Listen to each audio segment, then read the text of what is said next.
Inner Voice, a heartfelt chat with Dr. Foojan. Break free from the forces holding you back. Get the life you deserve. Eliminate stress, reduce anxiety, decrease depression, and start living your full potential. Thousands have used Dr. Foojan Zeine's awareness integration theory, an evidence-based behavioral health breakthrough with incredible life-changing results. Getting rid of past trauma, having fulfilling relationships, increasing earnings, and living their best life. Now, the Foojan app is available to everyone. The app is Dr. Foojan Zeine's awareness integration theory in the palm of your hand. Download the Foojan app today. Do you wish to wake up one day and hit the Life Reset button? Life Reset, the awareness integration path to create the life you want by Dr. Foojan Zeine, helps you navigate crucial life areas, heal the past traumas, and cultivate fulfilling relationships and careers. Life Reset is your guide to a profound journey to reshape your life. Grab your copy on Amazon or Audible now and embark on a path to a more joyous and fulfilled life. Welcome to The Inner Voice, a heartfelt chat podcast. I'm your host, Dr. Foojan Zeine, psychotherapist, author, and the creator of the Awareness Integration Theory. So thrilled to have you join us today for what I promise you to be an insightful discussion. In this episode, I chat with Liz Long. She's an author and a mental health activist. In 1968, Liz Long's life took a tragic turn when her close family member went missing, pushing 6-year-old Liz into a shitstorm of epic proportions. 5 agonizing years later, Linda's body was discovered, and her case stands as one of Canada's longest unsolved crimes. At 58, Liz confronted her adult depression by checking into an inpatient treatment center for healing. With unwavering grit and a touch of humor, Liz untangles the complexity of past, realizing that childhood coping mechanisms were never meant to be permanent. And now, at the forefront of mental health advocacy, Liz shares her journey with us and introduces the world of Victim Town through the book, Navigating Shitstorms, How to Find Your True Path When Life Gets Rough. And I'm sure every one of us has had the roughness sometime, some of us more than others. And this is an amazing book of sharing what she had gone through. At this point in narrative, she creates space like the Control Factory, the Guilt and Shame Cafe, the Denial Trails, and more, inspiring others to confront their own storms, discover resilience within, and find their way to freedom will. And you can definitely connect with her at Liz Long's Rights. I think we had a beautiful conversation of her sharing what were the times that she just felt, I'm done. I don't want to be in this life anymore. And what kind of fear and what kind of belief systems led to that. And then what were the revelations? What is it that she needed to do in order to survive? And as she went through healing, what are some of the gems, the jewels that she actually found for herself that is she's sharing with you, not only on the podcast, but also her book. I love the conversation, and I'm sure you will. Be sure to subscribe to this podcast, my YouTube channel, and connect with me through my website, foojanzeine.com, or any of my social media platforms. Share your thoughts with me. I truly love to hear from you. And without further ado, here's Liz Long. Intentional Parenting, a practical guide to awareness integration theory, written by Dr. Jafari, Dr. Foojan Zeine, and Dr. Manoukian, 3 experts in human development, is your step-by-step guide to raising a healthy child prepared for a culturally integrated world. We're supported in parenting infants to adolescents using the latest evidence-based scientific research on parenting. Order your copy on Amazon now. Eliminate stress, reduce anxiety, and decrease depression. Dr. Foojan Zeine's awareness integration theory has helped thousands like you get incredible life-changing results. The Foojan app gives you her evidence-based treatment in the palm of your hand. Download today.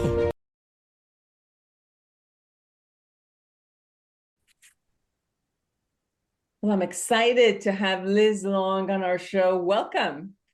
Thanks so much, Dr. Zeine. It's a real pleasure to be here with you. It's so nice that we were talking about where you're from, and this is so fascinating that I'm going to share. I'm going to ask you to share actually where you are from, because hopefully it seems so beautiful that we just all want to get there someday. Well, it was a fluke, a total fluke that I landed here. I live on what is called the Sunshine Coast of British Columbia in Canada. And it's not far from Vancouver as the crow flies, but it is water access. So there is a ferry that you can take, or you can arrive by seaplane. That must be a very different life that to have to kind of navigate how to be there. A little bit. It has been a learning curve. It's been not quite 2 years. And although you can get mostly everything you need here, there are times when you do need to get back over to mainstream society. And yeah, I got stuck in Victoria last year, actually, because I took a seaplane over there and didn't realize that they don't fly when it's foggy.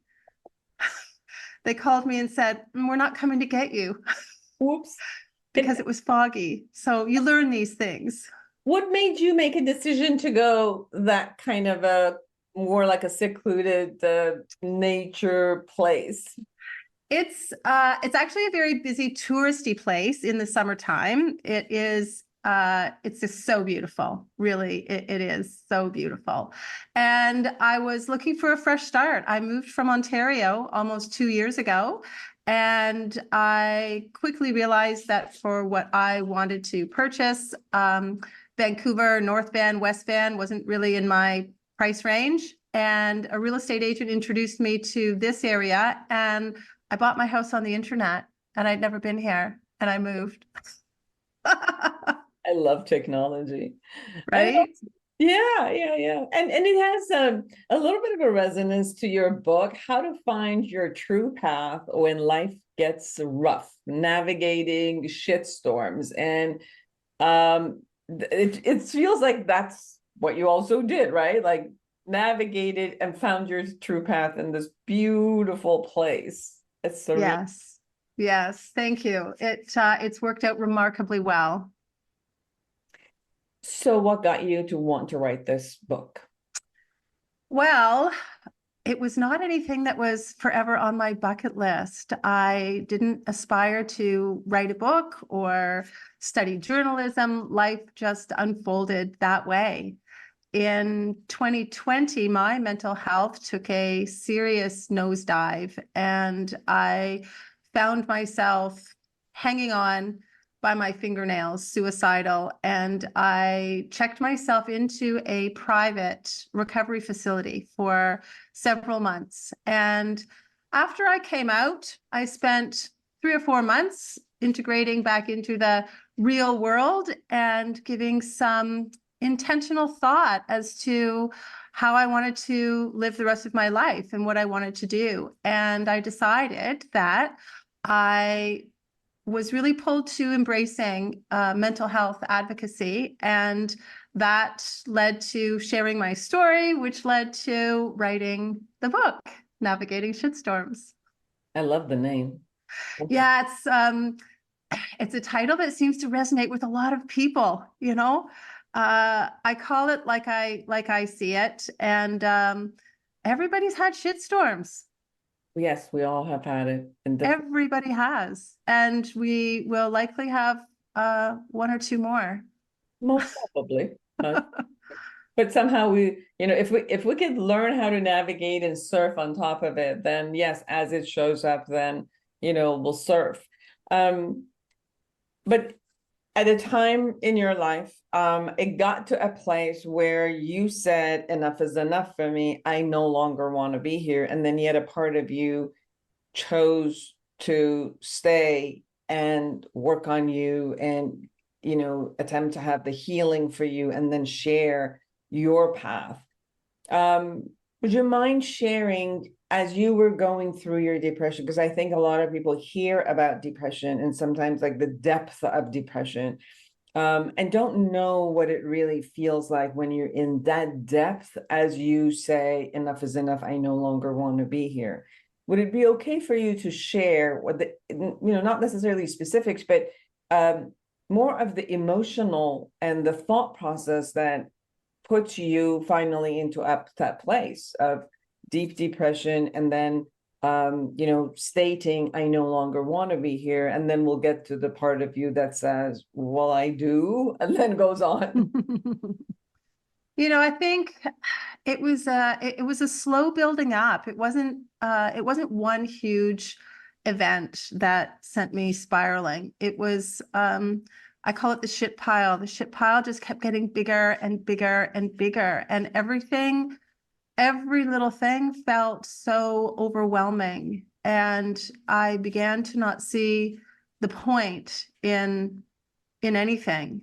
And it felt that it would be easier, that the only way to manage it, that it would be easier to just not be here anymore. It was like there was no other, I couldn't see any other way. That was the feeling. Yeah, as you know, I'm a therapist, and I worked in suicide unit for almost 3 years, almost every night, working with people who were calling and they were at their last straw. And then there was a part of them that called. And this conversation that we would have, you get to a place where just fancy positive conversations don't work. It's not, it's not the surface conversation of you're get better or this and that. It's very, very deep part of you that gives up and says, I have no idea what else to do. And there's another part of you that said, I want to learn, I want to know. And that part apparently checked yourself into a treatment place somewhere that could actually bring some healing. And what part of you, although you were done and you figured I can't do this, but what part of you said, no, I want to try this out? I've been navigating shitstorms since I was 6 years old, and I'm very resilient, and I'm also very stubborn. And it was that last little piece inside that said, have you really tried? Have you really done your best? Have you really done everything you can, explored every opportunity to fix this? And it was a very, very quick decision. I was within 24 hours, I did the research. It was during COVID. It was November of 20. So it was still in the height of COVID. And one of my criteria for a place was their masking policies. I desperately didn't want to check myself into some place where I was going to be required to wear a mask 10 hours a day, every day. That would have been really hard for me. So that was one piece of it. And I identified, I think 5 or 6, I had a little questionnaire, and I called them up and asked the questions. I made a quick decision. I booked a flight, and then I called my best friend and I said, you need to come pick me up. I need you to take me to the airport. I'm checking myself in. And so it all happened really quickly. I knew that if I didn't do it right away, that I was afraid then I wouldn't. And I almost even didn't, it was a couple of flights to get to where I was. And the last one, I was convincing the voice in my head, oh, you don't need to do this. You can just check into a hotel and figure out your shit all by yourself. And I was really close to bailing. But the people at the place, as I call it, wasn't their first rodeo. And the woman that came to pick me up, she had my bag before I did. And so I was committed, which was the best thing I ever did. Beautiful. Well, I'm glad that you made that choice. In your book, you talk about it all starts in childhood. And there's you talk about childhood fears and what there is a part of us that,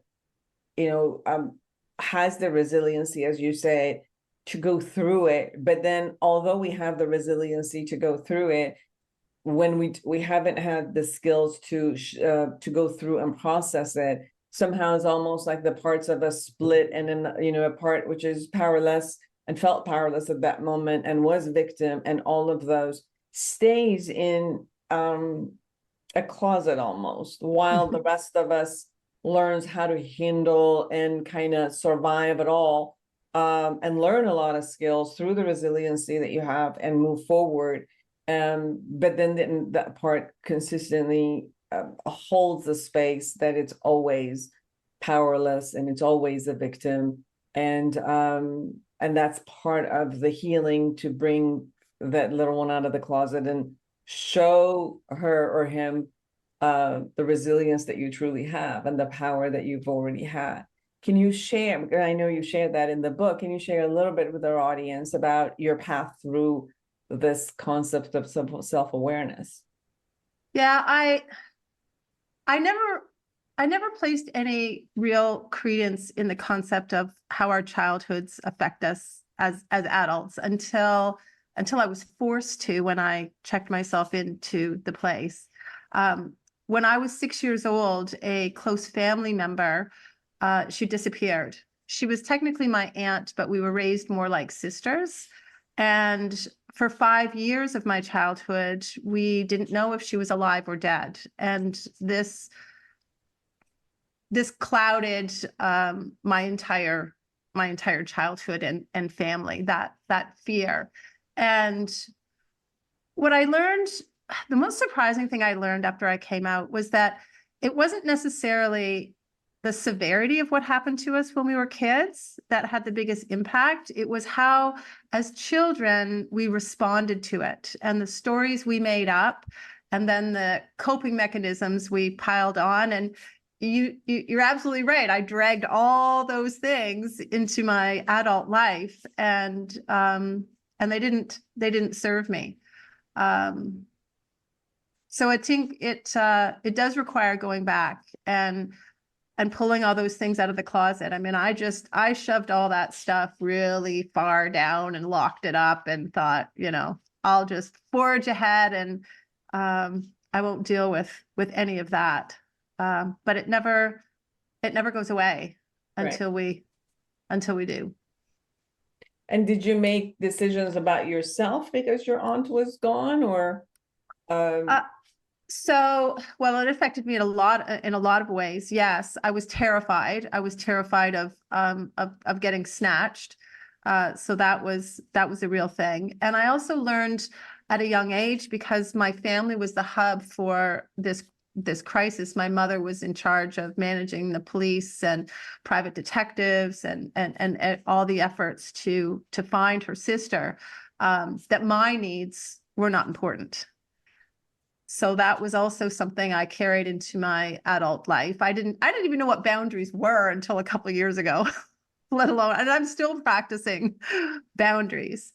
So that was one of the beliefs, and that the world was unsafe, and also that I was not lovable, that I was not worthy. I didn't believe I was a worthy person. And that made the decision you made about yourself because of some circumstances that had happened, very harsh circumstance, very painful circumstance. You're saying that kind of stayed with you as throughout, and then you looked at the world from that lens. And at one point it was like, I can't live in a world that I think I'm worthless and powerless and not lovable. And at one point, like, this is this where you got, okay, if this is who I am, then I don't want to be? Well, I wasn't even that far along in the awareness department when I checked myself in. It took a few months before, or at least I wouldn't say a few weeks of being there before I was even open enough to doing all the work and thinking that it was going to be worthwhile. Yes. There was in your book, you talk about going into the victim town and then leaving the victim town. And I love the way you've worded those. Can you share about those two? They're living in it and then deciding, that's it, I'm leaving the victim town. Yeah. Victim town is a fictitious place I created. And the places there all have names. And some of them include the Guilt and Shame Cafe, the Denial Trails, the Control Factory, the Anger Gas Station, and there's a few more. And spending a little bit of time in victim town in any of those places is not necessarily a bad thing. In fact, there are the most beautiful gifts available in those places. That's where we learn our life lessons and become better humans. However, problems arise when we get stuck there. And the naming of the places, and each of those places has a voice that I also give a name to, which is that shitty voice in our head that that keeps us afraid and small. It's not so much about being a victim of a certain event or circumstance. What I hoping the reader gets from my book is that we are all, to varying degrees, inadvertent victims of our childhood. And until we go back and excavate that, the true healing and all the things that we yearn for are elusive. Mm-hmm. And what is the part that you're sharing about how to live, how to leave the victim town? Because there's a whole part 3 that shares about how to leave it and how your experience of leaving it was. That you looked at your heart and the power within it, and listened to yourself. And there's a part of you that shook that concept away. Thank you. It's a little bit different, not a little, it's a lot different, our journeys out of victim town to a place that I refer to as Freedomville, for all of us. In part 3 of the book, I share my journey and the things that worked for me, and also offer some other options. But mostly I would like the reader to understand that it's in the trusting of our own intuition and our own heart that will help us find our unique path. That there's not a 1, 2, 3 prescription that's going to help everybody get out of victim town and find their path. The voice that talks back to the victim town voices in all of the places is one that I call our heart voice. And we were all born with it. And as children, we trusted it and we listened to it. And then we learned fear because some shitty thing happened and we made up a story about what it meant, and we piled on coping mechanisms and forged ahead because we didn't know any better. But we can reclaim that. And it's like a coming home. And it requires us to learn to love ourselves. And for a lot of us, because of our childhood or other experiences, we hide who we really are because we're afraid. We're afraid of rejection. We're afraid of ridicule. We're afraid of everything. Absolutely. Navigating shitstorms, how to find your true path when life gets rough, by Liz Long. Liz, as you talked about going through and believing your intuition, and then we also talked about the part of you that says you're worthless and you're not lovable and all of that. Can you share how you distinguished between the two, the voice that was putting you down and the voice that you felt or heard from inside that was your intuitive, heart-powered messages? It can be a little tricky sometimes. I'm not going to lie. Sometimes those victim town voices, they get really creative and they try to trip us up, particularly if we've been listening to that messaging for a long time. The thing that I lean into most to sort that out is how I feel, the emotions that whatever the message in my head is saying, how that makes me feel from an emotional standpoint. Does it feel reassuring? Does it feel hopeful? Does it feel good versus does it make me feel anxious or afraid? And that can be an easy way. And sometimes if that's not enough, then I'm a big fan of quieting my mind. Meditation can be a little overwhelming of a concept for a lot of people to embrace. So it doesn't have to be doesn't have to be difficult or hard, but we can feel with our physical bodies too, and take cues from there. If you envision going down one path versus another, and in that vision, do you feel, does your stomach get upset? Do you get a headache? Do you feel really tired? Sometimes our bodies my body can tell me as well what voice it is. So when there's an uncomfortableness that your body shares with you and you hear it through the voice, you kind of state like, okay, this voice is not working. Whatever the message of that is, it doesn't work for me and for my body. And when you hear yourself say something about you or the world that your body agrees to it and it flows with it, you're saying that intuitively shares with me that this is the right path for me. Yes. And not any one path or direction has to be permanent, so you take a step forward and then see how that feels and reevaluate. And the other tool I would say that has served me really well is to get curious. About what the feelings mean, And sometimes if I can't interpret it, I'll just say, well, this is really interesting. Why am I feeling so frustrated with this? Am I meant to do something else? Or am I meant to work through this frustration? And this process for me may not be what works for someone else too. So I want to be an inspiration and to help people start on their paths and to encourage people to find what works best for them. Yes.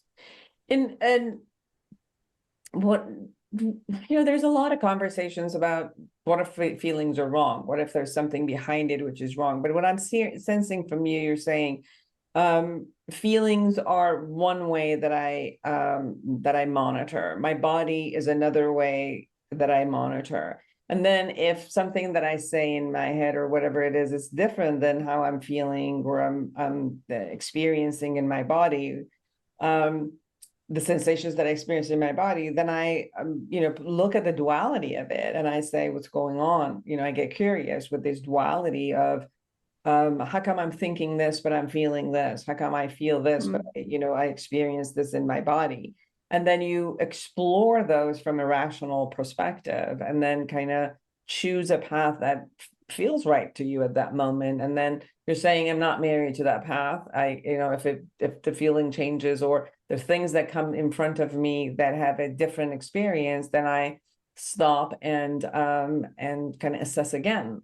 And through this continuous curiosity of assessment with these, tools that I have, I kind of monitor where I need to go and where I need to be, which says in your book how to find your true path. And you're saying that my true path might be different than others, but I'm just showing you in this book how I found mine. And maybe that's an inspiration for someone who's reading the Navigating Shitstorms to also figure out with some of the tools that I did, maybe they can find their own tools in how to find their true path. That's it exactly. And I only might add for people with a more logical brain that sometimes the other thing that I do is to analyze the thought and get to the foundation of whether it is motivated by fear or motivated by love. And that also can be a determining factor for me. All of the victim town voices are motivated by fear and control. And our heart voice always has our best interest and is motivated by love. And how is the how's the experience of being and living in the freedom wheel for you? Well, I'm not always there. And, we always get thrown back to victim town these days. And that's the other beautiful thing about naming these places is that it prompts an awareness that happens a lot faster than without the names, you know? And I've had a girlfriend call me out on it, you know, in conversations sometimes. She goes, sounds to me like you're hanging out in the Guilt and Shame Cafe, Liz. So it's easier for me to recognize where I am, and then to take steps to get out. But in Freedomville, life is easier. I trust in all outcomes, and I have an appreciation that the things that I experience are meant for my soul's journey to learn and heal and find more joy. And I try to in Freedomville stay away from the judging and the labeling of experiences. They don't have to be good or bad. They can just be. And so many times we are quick to judge something as being, oh, this is really bad. This is terrible. This is not going to end well. This is going to be really hard. And, you know, if we fast forward, sometimes only months, sometimes a year or two, we often look back and think, that was one of the best things that ever happened to me. So, like, we don't know. We have no idea what tomorrow is going to bring, or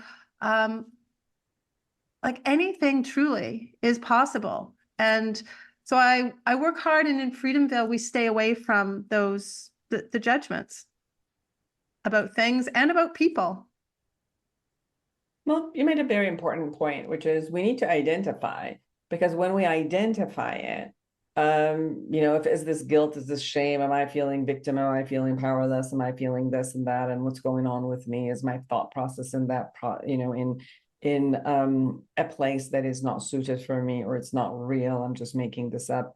And if I'm making it up, it's, you know, we make up things all day, but it's We sure do. you know, are things making up, and it doesn't work for me. So in identifying it, it works. And part of that identifying could be labeling, but you're sharing also that labeling does not have to have a negative judgment or a morality judgment around it. It's just a matter of identifying. So therefore, that when I notice and I identify it, then I can either choose it or walk out and choose something else. But the concept of the identifying, such as when you say, or when your, you know, friend says, hey, like, it seems like you have, you know, you're sounding like you're sitting in guilt and shame. The identification of that then gives you the opportunity to choose, especially the way like the cover of your book is a choice, you know, going between this or the other. Going to, if people who are watching this on the video, they could see that it is a beautiful car that is at a crossroad of either going to the victim town or going to the Freedomville, and you know, choosing those two and identifying creates that space for us to get to choose, because we go from this unconscious process of kind of flopping in there versus coming out and having the experience of, okay, where do I need to go? So everyone, navigating shitstorms, how to find your true path when life gets rough. Yes, because that's the thing. We can't ever control or stop shit from happening. So it makes sense to learn how to be better responders for when it does. Yes, and learning when to flush it down. Yes. Indeed. So Indeed. we're coming to the end of our conversation. Liz, anything we haven't shared that you really want our viewers and listeners to know about you, about your journey, about your book, any of it? I'm working on a guidebook that I hope will be available in a few months from now, for readers to reflect and apply the things that I talk about in the book to their own lives and childhood. So I'm excited about that.